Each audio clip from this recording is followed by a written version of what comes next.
Bonjour, alors nous terminons aujourd'hui l'étude de la deuxième épître aux Thessaloniciens et Paul va terminer sa lettre en revenant sur un sujet qu'il avait évoqué déjà dans sa première lettre et donc on comprend que le problème n'était pas encore réglé. On va lire donc ensemble 2 Thessaloniciens chapitre 3 versets 6 à 12. Nous vous recommandons, frères, au nom de notre Seigneur Jésus-Christ, de vous éloigner de tout frère qui vit dans le désordre, et non selon les instructions que vous avez reçues de nous. Vous savez vous-même comment il faut nous imiter, car nous n'avons pas vécu parmi vous dans le désordre. Nous n'avons mangé gratuitement le pain de personne, mais dans le travail et dans la peine, nous avons été nuit et jour à l'œuvre pour n'être à la charge d'aucun de vous. Ce n'est pas que nous n'en ayons le droit, mais nous avons voulu vous donner en nous-mêmes un modèle à imiter. Car lorsque nous étions chez vous, nous vous disions expressément, si quelqu'un ne veut pas travailler, qu'il ne mange pas non plus. Nous apprenons cependant qu'il y en a parmi vous quelques-uns qui vivent dans le désordre, qui ne travaillent pas, mais qui s'occupent de futilités. Nous invitons ces gens-là et nous les exhortons par le Seigneur Jésus-Christ à manger leur propre pain en travaillant paisiblement. Donc dans ce passage, on voit que l'apôtre va prendre une dizaine de versets, si on compte les versets qui suivent, pour évoquer un problème. Alors c'est intéressant parce que sur 47 versets dans toute l'épître, il prend 10 versets pour traiter de ce problème, donc c'était suffisamment important. Quel était ce problème? Eh bien c'était un refus de travailler chez certains des Thessaloniciens, des frères de Thessalonique. Paul définit cela comme étant des personnes qui vivent dans le désordre. Et le mot grec était employé dans la société grecque de l'époque pour ceux qui ne pouvaient justifier d'un travail dans l'ordre de la société grecque. Donc ils vivaient dans le désordre. Et là encore, il faut se remettre dans le contexte de l'époque. Bien sûr, il n'y avait aucune aide sociale. Et donc, il fallait forcément travailler pour pouvoir subvenir à ses besoins. Et dans cette situation de précarité où se trouvaient, par exemple, les veuves, les assemblées, à ce moment-là, prenaient en charge, s'occupaient des besoins des personnes qui étaient en difficulté.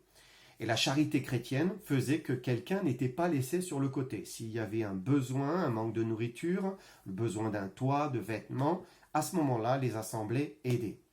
Et si une personne était sans emploi, eh bien on peut deviner que l'Église aussi probablement le prenait en charge, en tout cas momentanément, jusqu'à ce qu'il retrouve un emploi. En tout cas, ils aidaient, ils s'entraidaient les uns les autres. Mais à Thessalonique, il faut croire que plusieurs, peut-être beaucoup, avaient perdu leur emploi ou avaient cessé de travailler. Peut-être c'était en lien aussi avec leur conversion. Comme on sait qu'il y avait de la persécution à Thessalonique, il est possible que des personnes se soient converties à Jésus-Christ, et puis, comme ils étaient maintenant chrétiens, eh bien, ils ont été rejetés par leur patron, et donc ils se sont retrouvés sans emploi. Et comme Paul aborde dans l'épître la question du retour du Seigneur, donc avec l'enlèvement dans la première épître, avec l'apparition de l'Antéchrist dans la deuxième épître, il est possible que ces chômeurs du passé, donc qui ne travaillaient plus, ne voulaient plus travailler, ne jugeaient pas très utile de recommencer à travailler, n'étaient pas pressés de trouver un emploi, puisque le jour du Seigneur allait revenir. Paul avait beaucoup parlé du retour de Jésus, donc il l'attendait. Paul leur écrit donc que c'est vivre dans le désordre que de ne pas vouloir travailler. En fait, le travail n'est pas une option. C'est la volonté de Dieu pour toute personne qui est valide, en bonne santé, qui peut travailler. Alors ceux qui ne pouvaient pas travailler à l'époque, comme je l'ai dit, étaient certainement pris en charge par l'Église. Ça pouvait être aussi, j'imagine, les malades, les personnes infirmes. Mais si quelqu'un pouvait, s'il en avait les moyens physiques, eh bien, et qu'il ne voulait pas le faire, qu'il ne voulait pas travailler, là, il se rendait coupable. Et c'est de ces personnes-là dont Paul parle, des chrétiens qui pouvaient, mais qui ne voulaient pas travailler. Alors Paul va se donner lui-même en exemple au verset 7. Il va dire, vous savez vous-même comment il faut nous imiter, car nous n'avons pas vécu parmi vous dans le désordre. Nous n'avons mangé gratuitement le pain de personne, mais dans le travail et dans la peine. Nous avons été nuit et jour à l'œuvre, pour n'être à la charge d'aucun de vous. » Et là, dans ce passage, l'apôtre nous donne une des raisons pour laquelle nous devons travailler. Il dit, afin de ne pas être à charge à quelqu'un, à charge à une personne.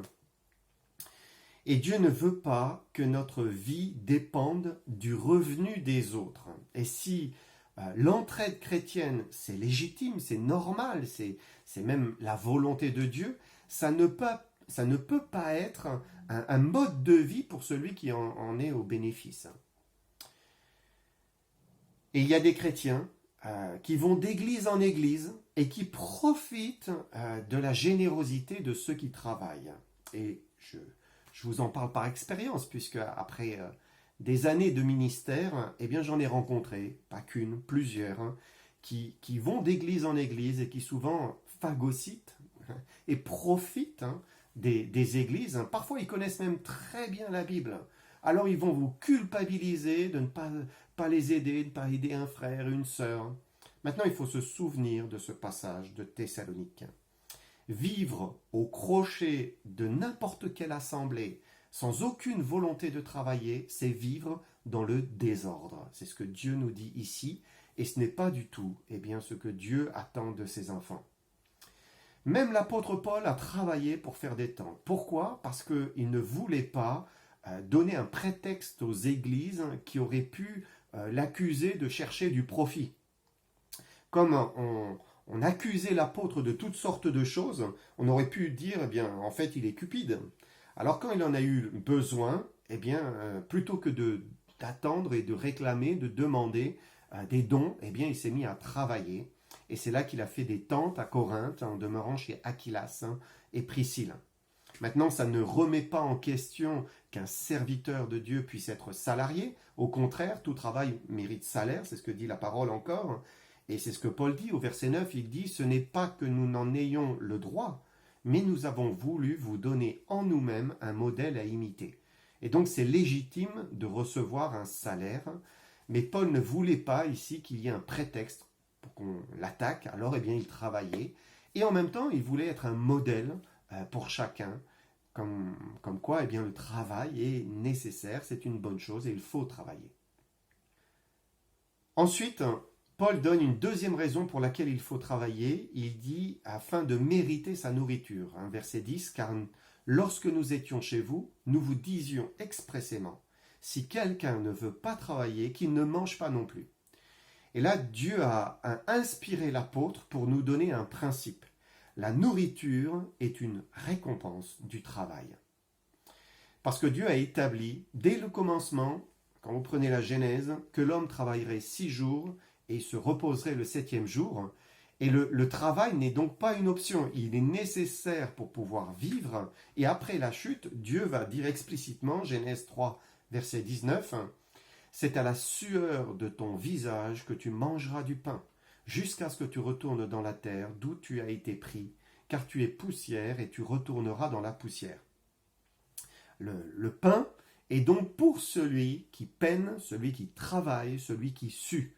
C'est pour cela que Paul reprend ce principe en disant si quelqu'un ne veut pas travailler, alors qu'il ne mange pas non plus. Quand on prend l'Ancien Testament, Dieu nous enseigne sur la nécessité de travailler, il nous enseigne aussi sur les conséquences de la paresse. Et c'est intéressant de regarder un petit peu la paresse. Si on prend le livre des Proverbes, on peut faire toute une petite étude sur la paresse. Il y a beaucoup de versets qui en parlent et j'aimerais en citer plusieurs. Donc d'abord Proverbe 13, verset 4. « L'âme du paresseux a des désirs qu'il ne peut satisfaire, mais l'âme des hommes diligents sera rassasiée. » Et l'âme du paresseux a des désirs qui le rongent à l'intérieur. Il rêve de beaucoup de choses, mais il ne peut pas les obtenir. Un autre verset dit que l'âme du paresseux a des désirs qui le tuent, parce que ses mains refusent de travailler. Et les désirs, c'est inhérent à la vie sur terre. Voilà, nous sommes faits comme cela, nous avons des désirs, et le paresseux ne travaille pas, alors ses désirs le tuent, parce qu'il ne peut pas obtenir ce qu'il aimerait. Et le travail est une source de gain, c'est une source de profit. Le travail, c'est un moyen de satisfaire à tous ses besoins et aussi à ses désirs qui sont légitimes, c'est-à-dire approuvés par le Seigneur. Proverbe 20, verset 4. À cause du froid, le paresseux ne laboure pas. À la moisson, il voudrait récolter, mais il n'y a rien. Et le paresseux finit par en payer les fruits. Il est certain que c'est agréable de profiter du temps, de flâner, de profiter de ceux qui peuvent subvenir à nos besoins, de glaner à droite, à gauche, de ne pas faire d'efforts. Mais on finit toujours par vivre un temps où là, on a vraiment besoin de la récolte et il n'y a rien, parce qu'on ne s'est pas donné la peine de travailler. Un autre proverbe, en tout cas plutôt un passage, Proverbe 24, versets 30 à 34. J'ai passé près du champ d'un paresseux, et près de la vigne d'un homme dépourvu de sens. Et voici les épines y croissaient partout. Les ronces en couvraient la surface, et le mur de pierre était écroulé. J'ai regardé attentivement, j'ai tiré instruction de ce que j'ai vu, un peu de sommeil, un peu d'assoupissement, un peu croiser les mains pour dormir, et la pauvreté te surprendra comme un rôdeur, et la disette comme un homme en armes. Et il y a un enseignement à tirer du paresseux. En fait, il suffit de regarder sa vie. Son champ n'est pas entretenu, sa vigne est laissée à l'abandon, le mur n'est pas consolidé, tout s'écroule, tout tombe, tout se dégrade. Et c'est sûr qu'il est nécessaire de se reposer, il est nécessaire de dormir, mais Dieu veut que nos journées soient actives, occupées, avec des buts qui sont constructifs. Travailler, c'est le propre de l'homme. La Bible dit même, en Proverbe 12, verset 27, le paresseux ne rôtit pas son gibier, mais le précieux trésor de l'homme, c'est l'activité ou le travail. Et nous avons été créés pour être actifs, pour inventer, pour construire, pour établir, pour entretenir, pour prendre soin, pour servir, pour travailler de toutes sortes de manières. Et c'est notre précieux trésor. Et c'est vrai qu'il n'y a rien de meilleur que de faire une bonne journée de travail ou d'activités diverses. Et le soir, eh bien, on sait pourquoi on est fatigué. Et on a gagné notre journée. On a fait ce qu'il fallait. Mais à Thessalonique, ils n'étaient pas du même avis. Et Paul a tout de suite vu qu'il y avait un problème à ce niveau-là dans l'église de Thessalonique, puisque lorsqu'il était chez eux la première fois, avant même d'avoir écrit les deux épîtres, il a vu déjà qu'il y avait un problème. Ensuite, il leur a écrit la première lettre dans laquelle il mentionne cela, espérant qu'ils vont faire ce qui est bien, ils vont redresser. Et ici, deuxième lettre, le problème n'est pas réglé. Au contraire, il semble s'être accentué. Paul va prendre 10 versets pour les mettre en garde. Et maintenant, eh bien, il va parler de sanctions. Autrefois, il les exhortait, il les encourageait à bien faire. Maintenant, il aborde des sanctions. Versets 13 à 15, nous lisons « Pour vous, frères, ne vous lassez pas de faire le bien. Et si quelqu'un n'obéit pas à ce que nous disons par cette lettre, notez-le. N'ayez point de relation avec lui, afin qu'il éprouve de la honte. Ne le regardez pas comme un ennemi, mais avertissez-le comme un frère. » Donc d'abord, il s'adresse à tous en les encourageant à tous montrer l'exemple, à bien faire, à travailler. Et si jamais quelqu'un n'obéit pas, s'il continue à profiter, à végéter, à paresser au lieu de travailler, il dit 1. Notez-le. 2. N'ayez point de relation avec lui. Et 3. Avertissez-le. Et les trois choses sont à faire d'une manière simultanée. Le noter, se séparer et l'avertir. Et Paul dit de le noter, de se le dire, d'y prêter une attention particulière. Et je pense que c'est important parce qu'on peut parfois être tellement conciliant, vouloir aimer et pardonner, passer par-dessus. Et c'est des qualités et il faut les garder, bien sûr, ces qualités. Mais parfois, on ne note rien. Ça veut dire que le temps passe et finalement, on accepte sans rien dire, on s'habitue à une personne qui vit au crochet des autres, au crochet de l'assemblée, au crochet de tout cœur sensible à la misère. Dieu veut qu'on ait des cœurs compatissants, aidants, aimants, mais Dieu ne veut pas qu'on couvre le péché. Et je sais que personnellement, j'oublie facilement le mal que l'on me fait. En général, j'oublie les détails, voilà, j'oublie. Alors ça peut être une qualité, mais ça peut être aussi un défaut, parce qu'on n'aide pas une personne paresseuse à progresser avec le Seigneur si on l'aide tout le temps et si on ne lui dit jamais rien en fait, et que ce n'est pas bien de ne pas travailler. C'est pour ça qu'il faut le noter. C'est important, il faut le noter. Et puis, le but, c'est de ne plus avoir de relation avec cette personne. Paul dit, pour qu'il éprouve de la honte. Ça veut dire, je ne vais plus entretenir une communion, une relation, un contact proche avec cette personne pour lui signifier le problème. Il y a un problème et que la personne puisse éprouver de la honte. Le but, c'est d'amener la personne à avoir un désir de changer. Paul ajoute, et c'est pour ça que c'est d'une manière simultanée, hein, on ne va pas se séparer et ne plus parler à la personne, mais on va l'avertir. Avertissez-le comme un frère et non comme un ennemi.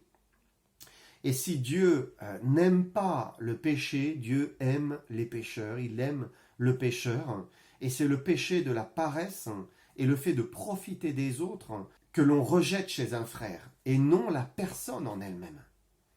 Parfois, nous pouvons devenir très durs dans notre jugement envers les autres. Et il est certain que c'est un équilibre qui est difficile à maintenir, mais le chrétien doit à la fois juger le péché tout en étant toujours fraternel, aimant.